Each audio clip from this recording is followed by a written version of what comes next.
My name is Dr. Zevran Korr. I work in a big city hospital. Every day I see many patients. Some are rich, some are poor. Some come in clean clothes, some do not. I always thought I was a good doctor. I studied hard. I worked long hours. I believed I could understand people quickly just by looking at them. That day started like any other day. The hospital was busy. Nurses were moving fast. Phones were ringing. I had a long list of patients to see. I felt tired, but I did not show it. I walked into my office, put on my white coat, and looked at the first name on my list. Althira Vayne, I said quietly. I walked into the examination room. When I opened the door, I stopped for a moment. A woman sat on the chair. Her clothes were old and dirty. Her hair was messy. Her hands looked rough, like she worked very hard outside. She looked thin and tired. Her eyes were dark, but there was something strange in them. I did not think too much about it. In my mind, I already made a decision. She is probably homeless, I thought. Maybe she just wants medicine or a place to rest. I walked in and sat down. I did not smile. "What is your problem?" I asked quickly. She looked at me. Her voice was soft but clear. "Doctor, I have been feeling very weak. My chest hurts sometimes, and I feel dizzy." I nodded, but I did not listen carefully. I had heard these words many times before. "How long?" I asked. "Some weeks," she said. I wrote something on my paper. I did not look at her much. I checked her quickly, her pulse, her breathing. Everything seemed normal at first. "It is probably stress," I said. "Or maybe you are not eating well." She looked at me again. "Doctor, it feels different. I think something is wrong." I sighed inside. I was busy. I had many patients waiting. I did not want to spend too much time. "You need rest," I said. "Eat better. Drink water. I will give you some basic medicine." She stayed quiet for a moment. Then she said, "Can you check again, please?" Her voice was not loud, but it was serious. Still, I did not take it seriously. "I already checked," I said. "You are fine." I wrote a simple prescription and gave it to her. She took the paper slowly. Her hands were shaking a little. I noticed, but I ignored it. "Thank you, doctor," she said. She stood up and walked to the door. Before she left, she looked back at me. For a second, our eyes met. There was something in her eyes. Not anger, not sadness, something deeper. But I did not understand it. She left the room. I moved to the next patient. The day continued. More patients, more problems, more noise. I forgot about her quickly. But later that day, something happened. A nurse came to me. She looked worried. "Dr. Korr," she said, "that patient from this morning. Althira, she is back." I frowned. "Why?" "She collapsed outside the hospital." My heart moved a little, but I stayed calm. "Bring her in," I said. They brought her into the emergency room. She looked worse now. Her face was pale. Her breathing was weak. Her body looked fragile, like it could break at any moment. I felt something strange inside me, a small feeling of doubt. "Put her on the bed," I said quickly. The nurses moved fast. Machines were connected. I stood next to her and looked closely this time. Her condition was not simple. I checked her again. This time, I listened more carefully. Her heartbeat was not normal. There was a strange rhythm, something I had not noticed before. How did I miss this? I thought. I felt a small fear. Prepare for more tests, I said. The nurses nodded. As I stood there, I looked at her face again. She looked weak, but her eyes slowly opened. She looked at me. Doctor? She whispered. I leaned closer. Yes, I am here. She tried to speak.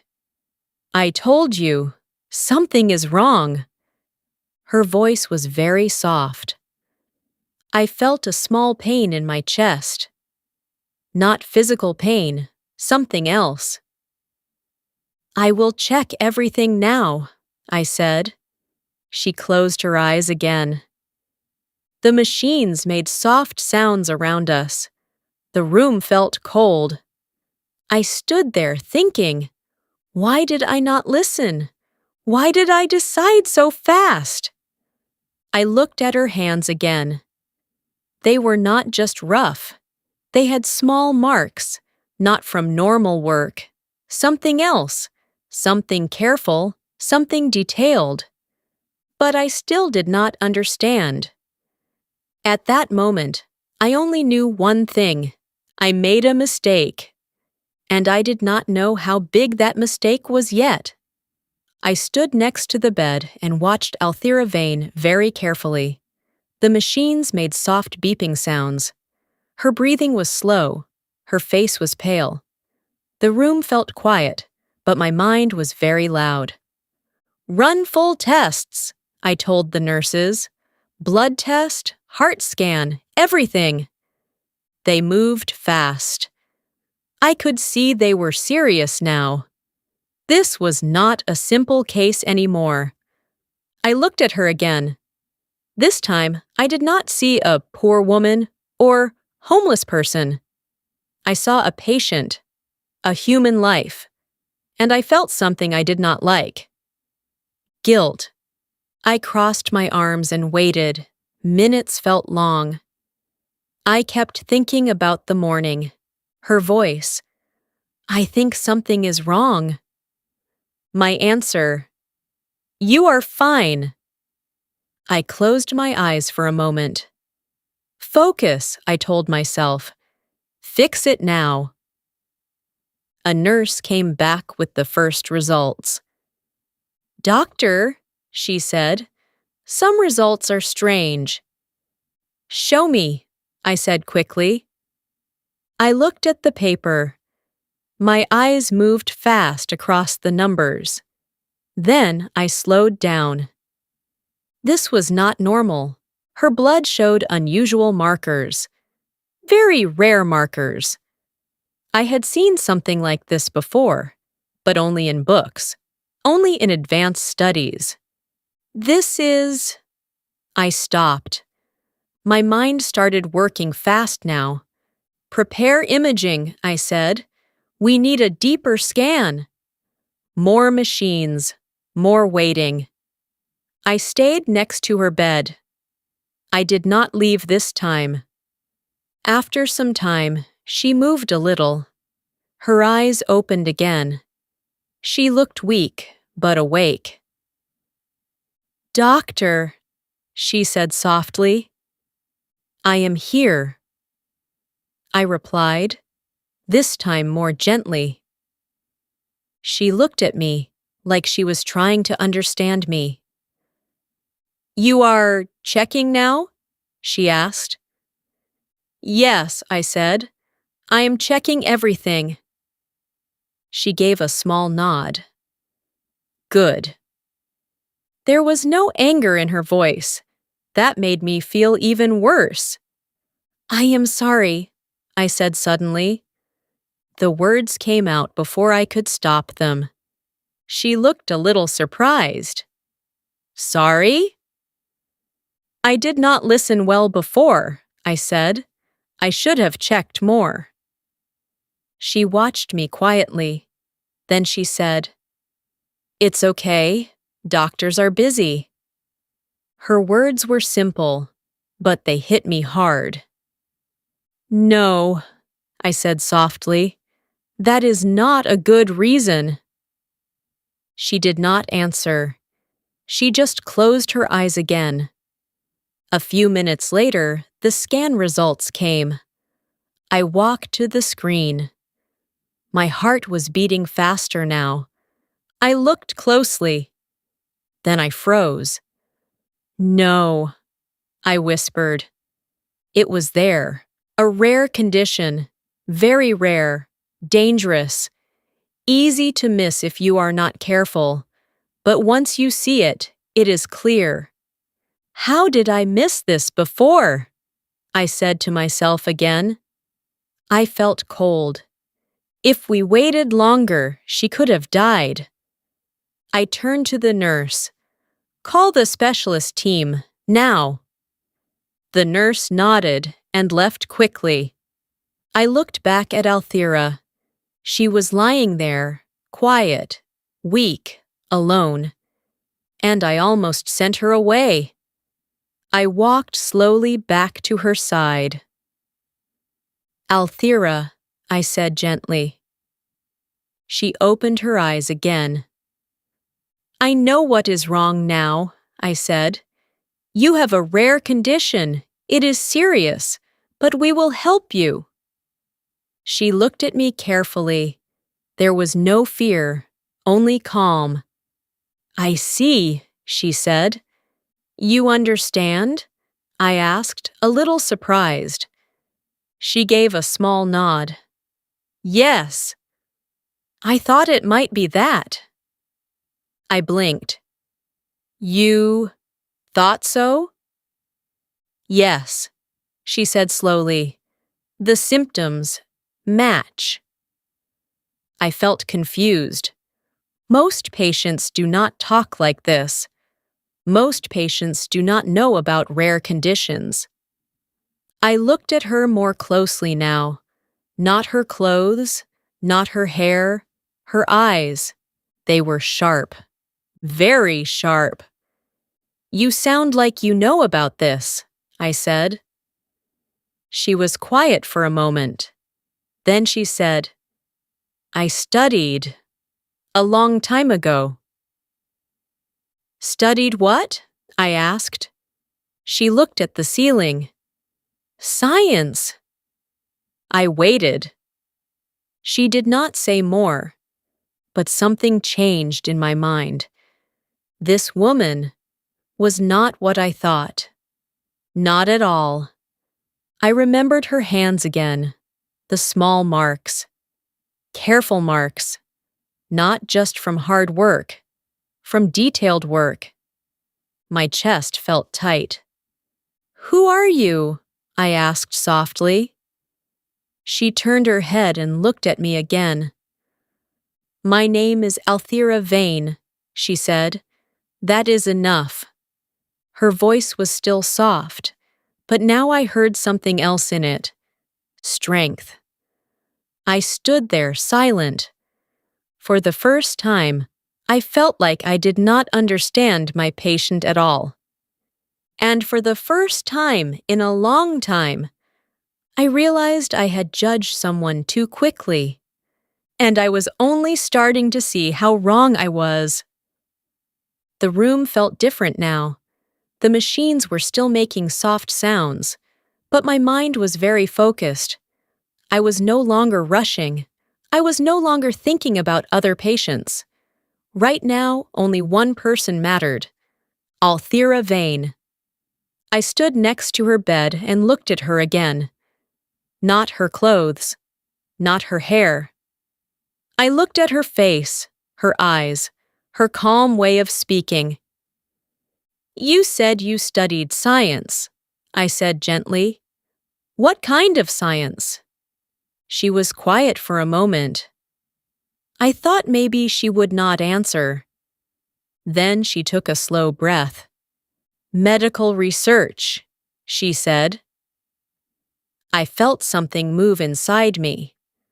"Medical research?" I repeated. She gave a small nod. "Yes." I pulled a chair and sat down next to her. For the first time, I was not standing above her like a busy doctor. I was sitting like I had time, like I wanted to listen. "Can you tell me more?" I asked. She looked at me for a long moment, like she was deciding something. "I worked in a lab," she said slowly. "Many years. I studied rare diseases, conditions that are hard to find, hard to understand." My hands became still. Rare diseases. The same kind of condition she had now. "I worked with a team," she continued. "We tried to help people. We tried to find answers." "What happened?" I asked quietly. Her eyes moved away from me. She looked at the wall. "Life happened," she said. I waited. I did not speak. "My research stopped," she said. "Funding ended. My team left. I lost my work. Then I lost my home." Her voice was calm, but I could feel the weight behind her words. "I had no family," she added. "No support." Slowly, everything was gone. I felt a deep pressure in my chest. This woman, this patient, she was not just someone poor. She was someone who once knew more than many doctors. Maybe even more than me. "I am sorry," I said quietly. She gave a small smile. It was weak, but real. "Life is not always fair," she said. I looked down at my hands, and then I remembered something. The test results, the rare markers, the condition. "You recognized your symptoms," I said. "That is why you came early." "Yes," she said. I knew something was wrong. "And I did not listen," I said. The words felt heavy. She did not answer this time. That silence said everything. I stood up and walked to the window. I looked outside. The city was moving fast. Cars, people, noise. Everything was normal out there. But inside me, something was changing. All these years, I thought I was a great doctor. I believed I could understand people quickly. But I did not understand the most important thing. A person is more than what you see. I turned back to her. "I will take care of you," I said. "I promise." She looked at me and nodded. "I believe you," she said. Those words, I did not feel like I deserved them. A few hours later, the specialist team arrived. I explained the case to them. This time, I spoke carefully. I shared every detail. I did not hide my mistake. "This was almost missed," I said. They looked at me, a little surprised, but they did not say anything. We worked together. We planned her treatment. It would be difficult, but possible. As the team left, one of the senior doctors looked at me. "You caught it in time," he said. I shook my head. "No," I replied. "She did." He looked confused, but I did not explain more. I went back to her room. She was awake again. "The team is ready," I said. "We will start treatment soon." She nodded slowly. Good, she said. I stood there for a moment. Then I asked something that was in my mind. Why did you not tell me before? I asked. About your past? Your knowledge? She looked at me calmly. Would it change anything? She asked. I opened my mouth, but no words came out, because I knew the answer. Yes. It would have changed everything. I would have listened. I would have checked more. I would have treated her differently. And that was the problem. She gave a soft sigh. People see what they want to see, she said, not what is real. Her words were simple, but they cut deep. I felt my face grow warm.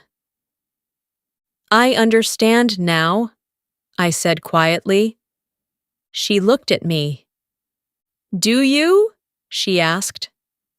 I nodded slowly. I am starting to. That night, I did not go home early. I stayed in the hospital. I checked on her many times. I read more about her condition. I prepared for every step. But inside me, I was not just working as a doctor anymore. I was learning something much bigger: respect, humility, and the truth about people. Before that day, I thought I knew everything I needed. Now, I knew one thing clearly. I was wrong. And I would never forget this lesson. The next morning, I came to the hospital earlier than usual. The sky was still soft and gray. The halls were quiet. For the first time in a long time, I did not feel rushed. I felt focused. I walked straight to Althira Vayne's room. She was awake. She looked weak, but her eyes were calm. When she saw me, she gave a small smile. Good morning, doctor, she said softly. Good morning, Althira, I replied. I noticed something in my voice. It was different now, softer, more careful. How do you feel? I asked. A little better, she said. Still tired. I nodded. That is normal. Today we start the main treatment. She listened closely. I explained everything step by step. This time I did not rush. I used simple words. I made sure she understood. She asked a few questions, smart questions, clear questions, not like most patients. I answered all of them. When I finished, she looked at me and said, You are different today. I paused. Different? Yes, she said. You listen now. I took a slow breath. I should have listened from the start, I said. She looked at me for a moment, then nodded. Yes, she said simply. There was no anger, no blame, just truth. We started the treatment that day. It was not easy. Her body was weak, but she was strong inside, very strong. Days passed. I checked on her every day, sometimes many times a day. We talked more, not just about her condition, but about life.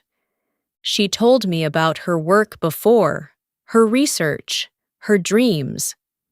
I wanted to help people with rare diseases, she said one day, people who are often ignored. I felt those words deeply. Ignored. That was exactly what I did to her. You were already helping people, I said, even now. She looked at me, a little confused. You helped me learn, I added. She smiled gently. Learning is good. Slowly, her condition started to improve. Her breathing became stronger. Her color came back. The machines around her became quieter. Each small change felt important. One afternoon, I walked into her room and saw her sitting up. "You look stronger," I said with a small smile. "I feel stronger," she replied. That made me feel something warm inside. Hope. After some more days, we had good news. Her condition was stable. The treatment worked. She was going to live. I stood next to her bed and told her everything. "You are going to be okay," I said. She closed her eyes for a moment. When she opened them again, they were a little wet. "Thank you, doctor," she said. I shook my head gently. "No," I said. "Thank you." She looked at me, surprised. "For what?" she asked. "For teaching me something I should have known," I said. She stayed quiet. I continued. "I judged you," I said. "I saw your clothes, your situation, and I decided who you were." My voice was calm but honest. "That was wrong." She listened without interrupting. "I almost made a very big mistake," I said, "but you gave me a second chance." She gave a small smile. "Not everyone gets a second chance," she said. "I know," I replied. That truth stayed in the air between us. A few days later, she was ready to leave the hospital. The nurses helped her prepare. She now had clean clothes. Her hair was neat. She looked different, but also the same. Because now I could see who she really was, not just with my eyes, but with understanding. I walked her to the exit. We stood near the door for a moment. "Where will you go?" I asked. She looked outside. The world was waiting. "I will find a way," she said. "I always do." I nodded. "If you need help," I started. She raised her hand gently. "I will be okay," she said. I believed her.